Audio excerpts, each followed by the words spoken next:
Anticipation and expectations are mounting about the possibility of enhanced Sino-U.S. collaboration on climate change. Despite Beijing making ambitious plans to curb carbon emissions, there are concerns the goals might be too hard to achieve. Yunfei reports. China produces half of the world's steel production and accounts for 60% of the world's cement production and consumption. As a result, China is the world's largest carbon dioxide emitter. It produces, imports, and burns over half of the coal on the planet.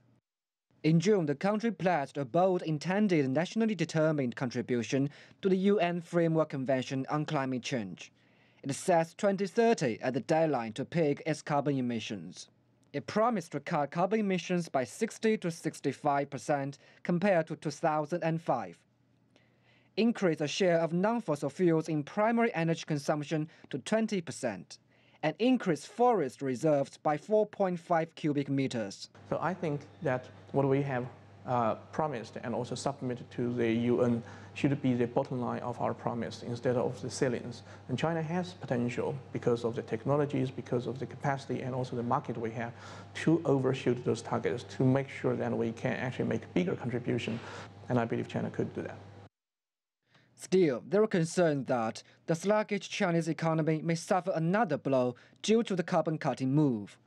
But the Chinese government wants to take the opportunity to restructure its economy and upgrade the value chain. I regarded, green growth and, those carbon reduction projects as, positive driving force for China's economic growth.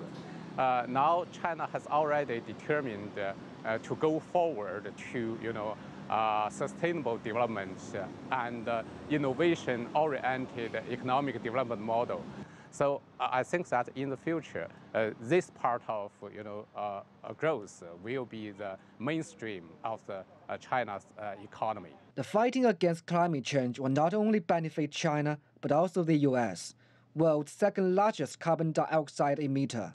China is currently suffering from a slowdown, and the U.S. is also only just get the economy recovery. The cooperations and also investment between those two countries on the clean energy and also environmental protections can not only just help us to meet the targets in terms of reducing air pollution and tackling climate change, but also help us to stimulate our economy. Experts say climate change has become one of the largest common grounds between China and the U.S.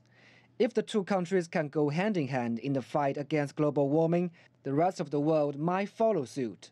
Yunfei, CCTV, Beijing.